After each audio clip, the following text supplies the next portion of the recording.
everything might not be fun. The politicians keep saying, why is our healthcare system so expensive? And like, duh. How does that make any sense? We'll figure it out. This is the thing, I'm just getting totally unhinged now, and I don't know what to do.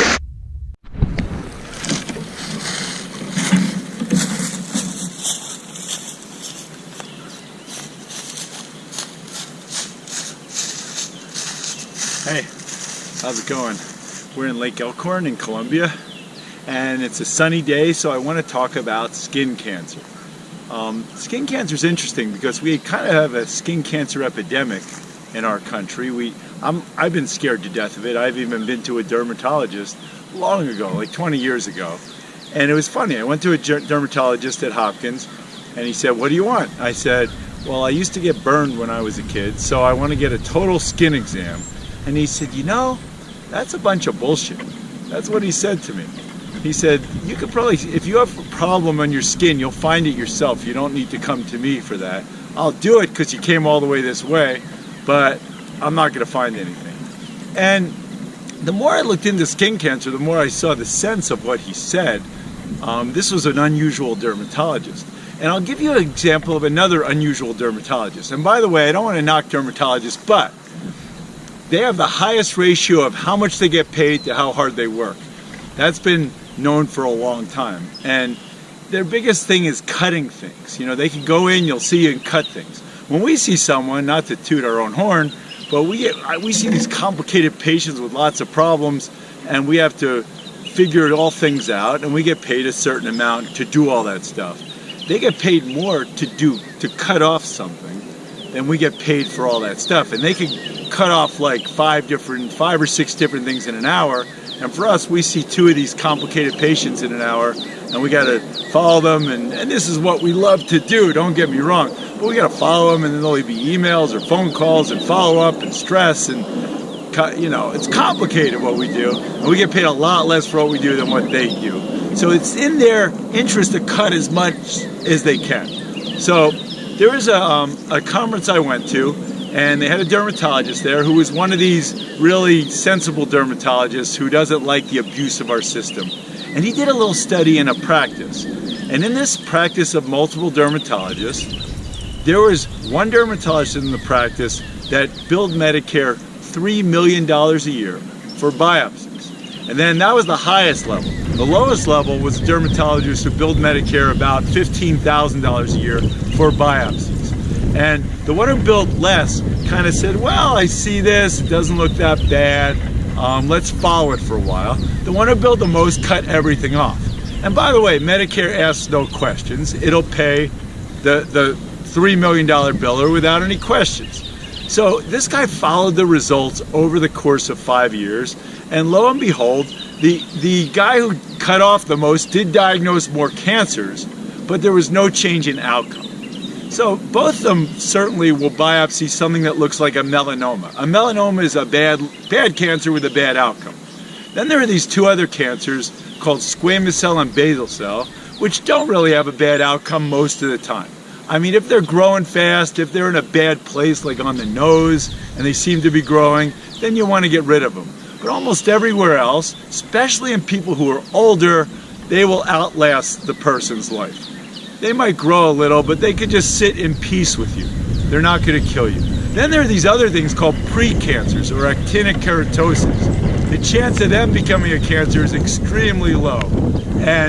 But the $3 million guy will cut those guys off too. And in our healthcare system as it is today, the patient who goes to the $3 million guy often says, "Wow, that was a really thorough and caring doctor. He knew he found this problem and he cut it off." But again, when this guy followed these people, the outcomes were no different in terms of who actually had problems from cancer.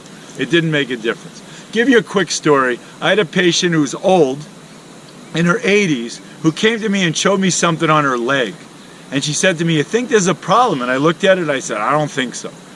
In my head, I said, "Yeah, it might be a little squamous cell cancer, but we'll see it again next year. If it's growing, maybe we'll do something about it." My mistake is I didn't say that to the patient, which by all rights I should have. But I know how people react when they hear it could be a cancer. They want it removed. So this woman went to a dermatologist. The thing didn't get any bigger, but she just went anyway. The dermatologist cut it off, as they do, and said, you had a squamous cell cancer. That patient marched back into my office and said, you know, you said it was nothing I should worry about, but it was a cancer. And I said, yeah, I know it may have been, but I still think you shouldn't have worried about it. As it was, that cut that the dermatologist did not heal. The woman ended up needing multiple antibiotics, stitches, wound center, and took a whole year for this thing to heal up.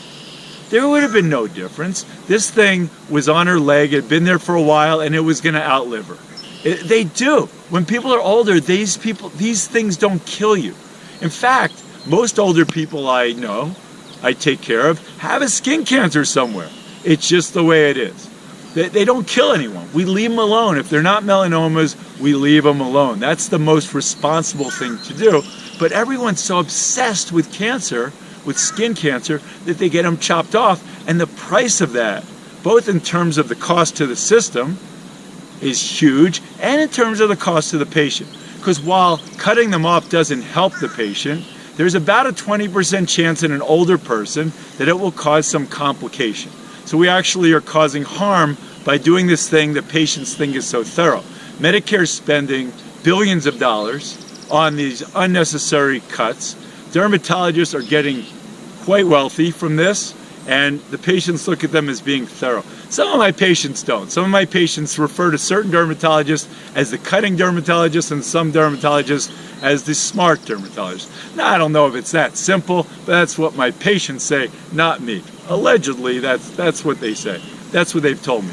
So, you know, we have to be really careful when we think everything that's a cancer should be removed. The problem is people can't live with that diagnosis. We've talked about prostate cancer. How many of my patients have told me that thank God the doctor got the PSA because they found the prostate cancer and now they're treated? And I say, well, you know, 99% of prostate cancers don't kill you. And of the 1% that do, we're not so sure the treatment prevents that from happening anyway.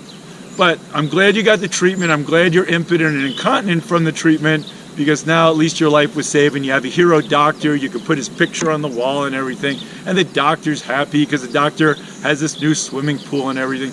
But that's our healthcare system.